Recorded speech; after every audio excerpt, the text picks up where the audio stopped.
নমস্কার ভিউয়ার্স, আশা করি আপনারা সবাই খুব ভালো আছেন। আপনাদের সকলের সুস্বাস্থ্য কামনা করে আজকের ব্লগ শুরু করছি। ভিউয়ার্স, আজকের ব্লগটাও একটা ভিলেজ ব্লগ। পশ্চিমবঙ্গের বিভিন্ন জেলার বিভিন্ন গ্রামে আমি ঘুরেছি গত শারদীয়া পূজা এবং তারপরের বেশ কিছু সময়ে। সেই সময়কার বেশ কিছু গ্রাম্য ভিডিও আমার এই ব্লগে তুলে ধরছি। বিভিন্ন গ্রাম, বিভিন্ন জেলা, তবে পশ্চিমবঙ্গের যে কোনো জেলাই হোক না কেন, গ্রামগুলো সত্যি অসাধারণ, অপূর্ব।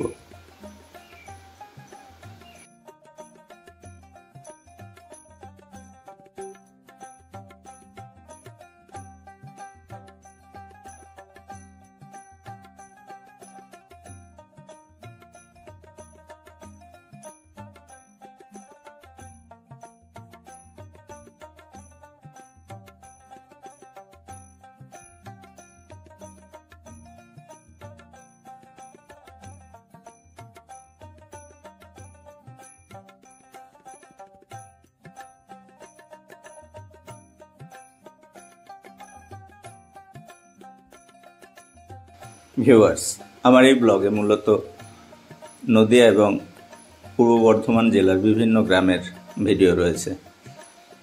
আসলে প্রত্যেকটা গ্রামের নাম সেভাবে আমি উল্লেখ করছি না, কারণ আপনি যেখানেই যান না কেন আপনার আশেপাশে বিভিন্ন যে গ্রামগুলো রয়েছে সবগুলোই একই ধরনের, এরকম অপরূপ প্রাকৃতিক সৌন্দর্যে ভরপুর। তাই আমি চাই আপনারা উপভোগ করতে থাকুন এই ব্লগটা। শুধু শুধু আমি কথা বলে আপনাদেরকে বিরক্ত করতে চাই না। তবে এই গ্রামগুলো আপনাদের বলে রাখি, নদিয়া জেলার শান্তিপুর, ফুলিয়া, হবিবপুর বা কৃষ্ণনগরের জলঙ্গির পাড়ের কিছু গ্রাম আছে। সেই সঙ্গে সঙ্গে পূর্ব বর্ধমানের কালনা থেকে বাঁদিকে একটা রাস্তা চলে যাচ্ছে যেটা বৈচির দিকে যাচ্ছে, সেখানে বৈদ্যপুর বলে একটা গ্রাম আছে। সে বৈদ্যপুর, গোপালদাসপুর বা মিরহাট, এরকম বিভিন্ন গ্রামের সুন্দর দৃশ্য দেখতে পাবেন আমার এই ব্লগে। তো দেখতে থাকুন আপনারা আমার এই ব্লগটা এবং উপভোগ করতে থাকুন এই অপরূপ বাংলার সৌন্দর্য। ধন্যবাদ।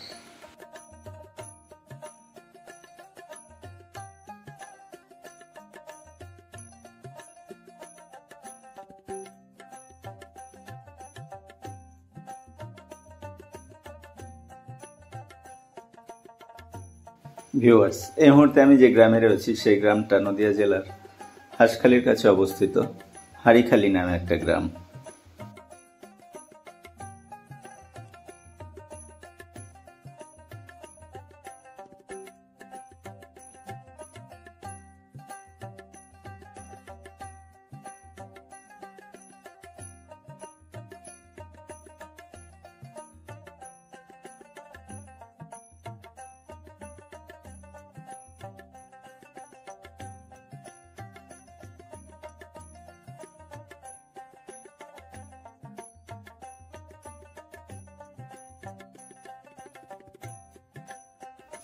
ভিউয়ার্স, এই মুহূর্তে আপনারা দেখতে পাচ্ছেন আমি সবুজ ধান ক্ষেতের মাঝ বরাবর এই রাস্তা ধরে চলেছি। যে গ্রাম থেকে আসছি সেই গ্রামটার নাম ঘেটুগাছি। ঘেটুগাছি গ্রামটা নদিয়া জেলার চাকদহ ব্লকের একটা গ্রাম। আর যে গ্রামে যাব সেই গ্রামটার নাম মহিষডাঙ্গা।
এই গ্রামটা নদিয়া জেলার হবিবপুর থেকে গ্রামের ভিতর দিয়ে ফুলিয়া যাওয়ার রাস্তায়। খুব সুন্দর একটা জায়গা, বটগাছের নিচে এরকম একটা ছোট মন্দির এবং সেই সঙ্গে সঙ্গে পাশে বেশ সুন্দর একটা পুকুর।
বন্ধুরা, এই মুহূর্তে যে গ্রামটা আপনারা দেখতে পাচ্ছেন সেই গ্রামটার নাম নতুন বুইচা।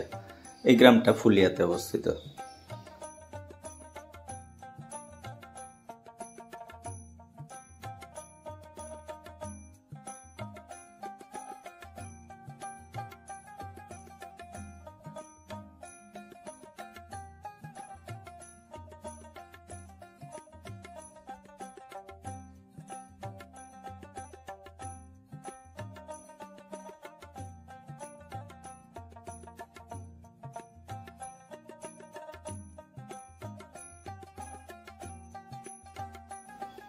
এই সবুজে ঘেরা সুন্দর রাস্তাটা চলে গেছে নদিয়া জেলার ফুলিয়া থেকে নদিয়া জেলারই আরেকটা ছোট শহর বাতকুল্লার উদ্দেশ্যে।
বন্ধুরা, এই মুহূর্তে আমি আছি পূর্ব বর্ধমান জেলার কালনার একটা ছোট গ্রাম ওমরপুর।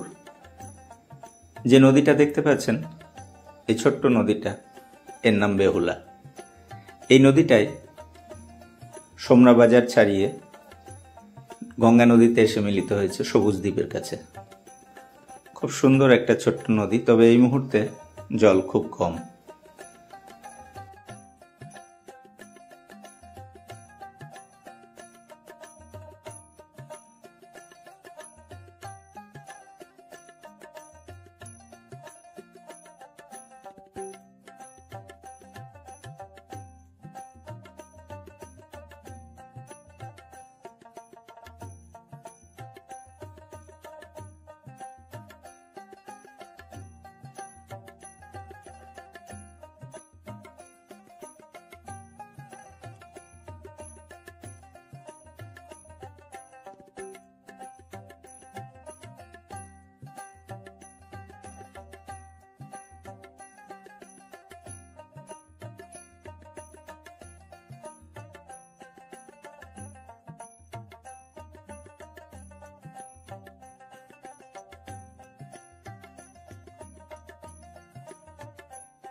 পূর্ব বর্ধমান জেলার কালনা থেকে যে রাস্তাটা বৈদ্যপুর হয়ে বইচিতে যাচ্ছে সেই রাস্তারই বাঁহাতে এই দোকানটা। এই দোকানের ঠিক পাশ দিয়ে বেহুলা নদী বয়ে চলেছে। রাস্তার উপরে একটা ব্রিজ, তার নিচে দিয়ে বেহুলা নদী এবং তার পিছনে অবারিত মাঠ। খুব সুন্দর একটা লোকেশন এবং সেই সঙ্গে সঙ্গে দারুণ হাওয়া বইছিল। তাই এখানে বসে খানিকক্ষণ বিশ্রাম নিয়েছিলাম। আবার যখন ফিরছিলাম সন্ধ্যাবেলায় তখনও ওখানে অনেকক্ষণ বিশ্রাম নিয়েছি।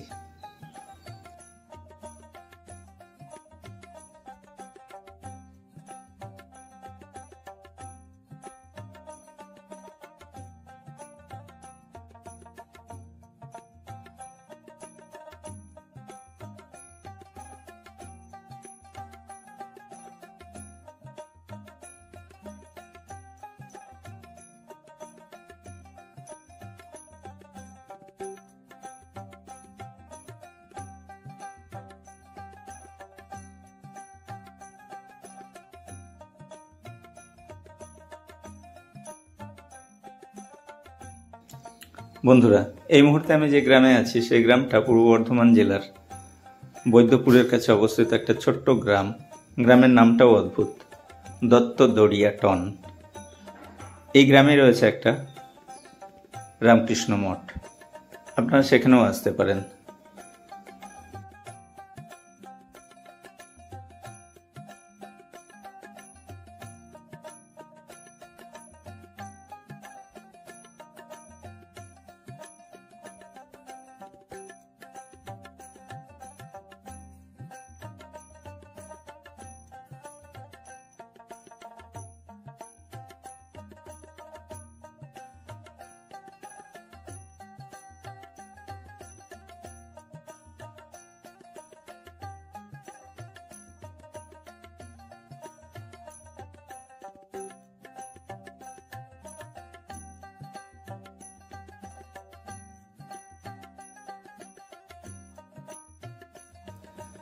ভিউয়ার্স, এই মুহূর্তে আমি দত্তদড়িয়া টন গ্রাম থেকে যাচ্ছি মিরহাটের দিকে। মিরহাটে একটা খুব পুরনো জমিদার বাড়ি আছে। সেই জমিদার বাড়িতে দুর্গাপুজো এবং কালী পুজো দুটোই হয়।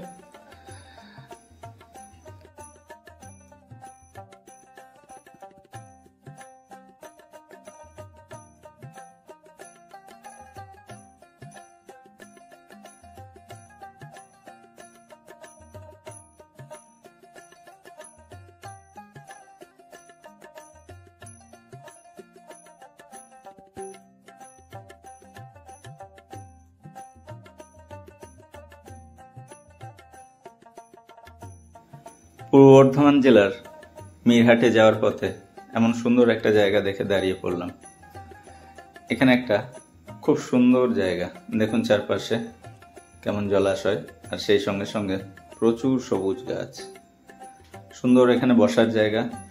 মাঠে যারা কাজ করছিল বা আশেপাশে গ্রামের যারা মানুষ, এখানে অনেকে বসে আড্ডা দিচ্ছিলেন।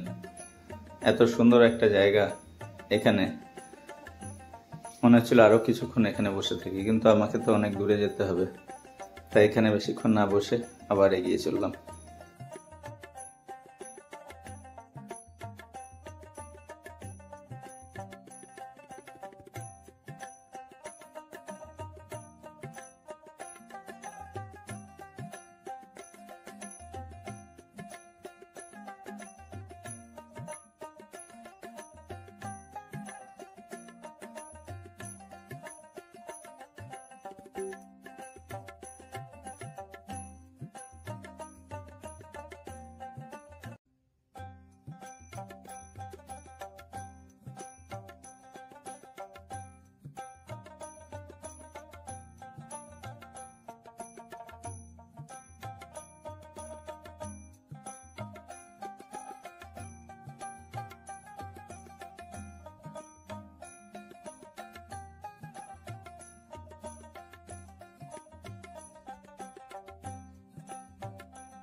ভিউয়ার্স, সামনে যে প্রাচীন ভবনটি দেখছেন, এই ভবনটি পূর্ব বর্ধমান জেলার মিরহাটের দে বাড়ি, দে জমিদার বাড়ি বা বড় পুজো বাড়ি বলেও পরিচিত।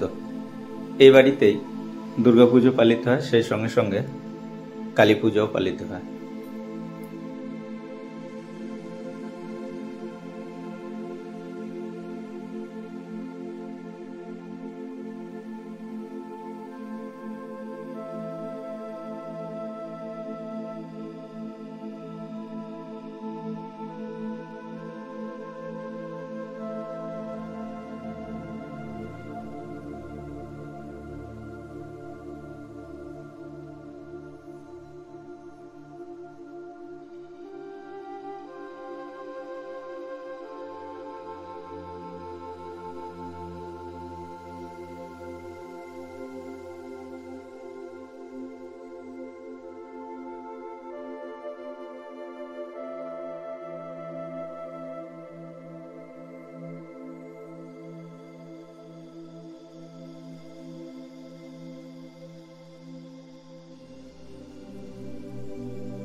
এই মুহূর্তে আমি আছি পূর্ব বর্ধমান জেলার বৈদ্যপুরের কাছে অবস্থিত আরেকটা ছোট গ্রাম।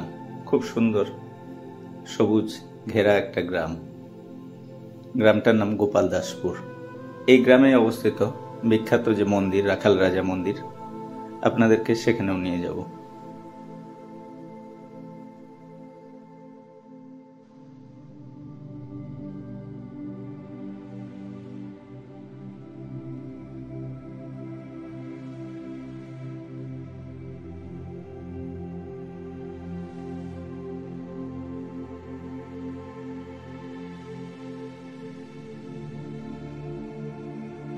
ভিউয়ার্স, আপনারা দেখতে পাচ্ছেন পূর্ব বর্ধমান জেলার গোপালদাসপুর গ্রামে অবস্থিত রাখাল রাজা মন্দির।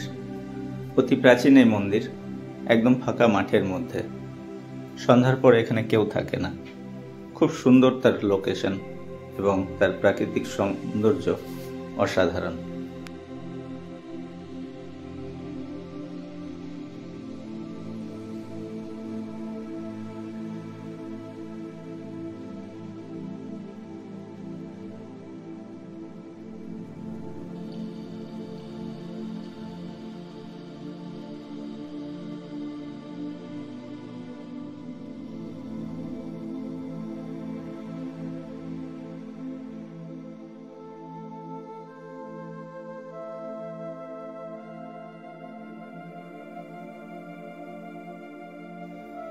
ভিউয়ার্স, এই মুহূর্তে আমি আছি পূর্ব বর্ধমান জেলার কালনার কাছে অবস্থিত বৈদ্যপুর গ্রামে।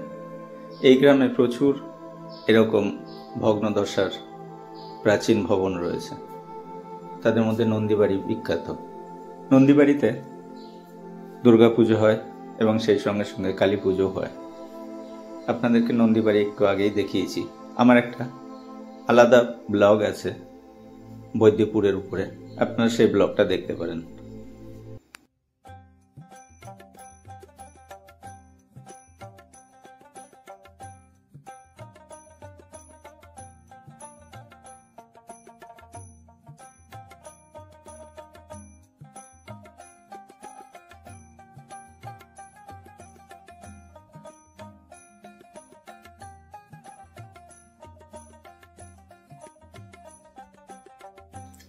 ভিউয়ার্স, এই মুহূর্তে আমি আবার নদিয়া জেলায় ফিরে এসেছি।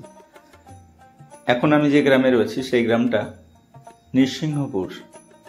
আর এই যে রাস্তাটা চলে যাচ্ছে, সেই রাস্তাটা চলে যাচ্ছে চর পানপাড়ার উদ্দেশ্যে।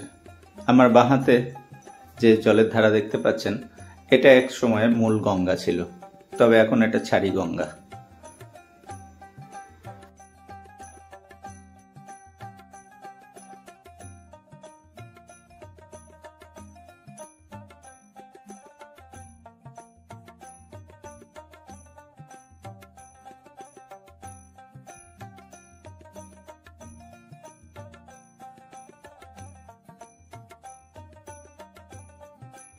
ভিউয়ার্স, নদিয়া জেলার শান্তিপুরের চর পানপাড়া এক অসাধারণ প্রাকৃতিক সৌন্দর্যে ভরপুর একটা গ্রাম। যদি আপনারা কখনো সময় পান তবে এই গ্রামটা ঘুরে আসবেন। এই গ্রামটা শান্তিপুরের বাগাজটার থেকে গঙ্গার দিকে যেতেই।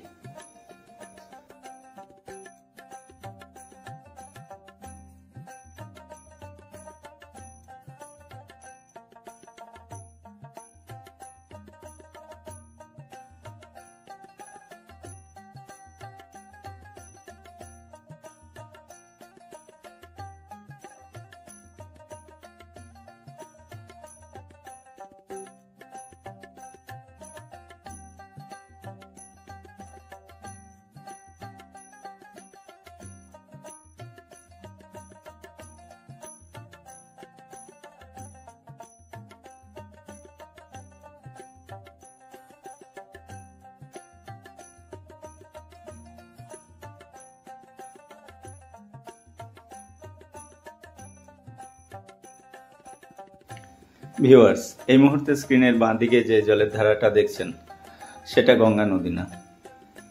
একসময় গঙ্গা নদীর মূল ধারাটা এই অংশ দিয়ে বয়ে যেত, তবে এই মুহূর্তে গঙ্গা নদী তার গতিপথ পরিবর্তন করেছে। এই ছেড়ে যাওয়া যে অংশটা, বর্ষাকালে সেখানে জল থাকে, এই অংশটাকেই বলে ছাড়ি গঙ্গা। ভিউয়ার্স, আজকের মতো ব্লগটা এখানে শেষ করছি। আবার আপনাদের সঙ্গে দেখা হবে অন্যদিন, অন্য কোথাও। নমস্কার।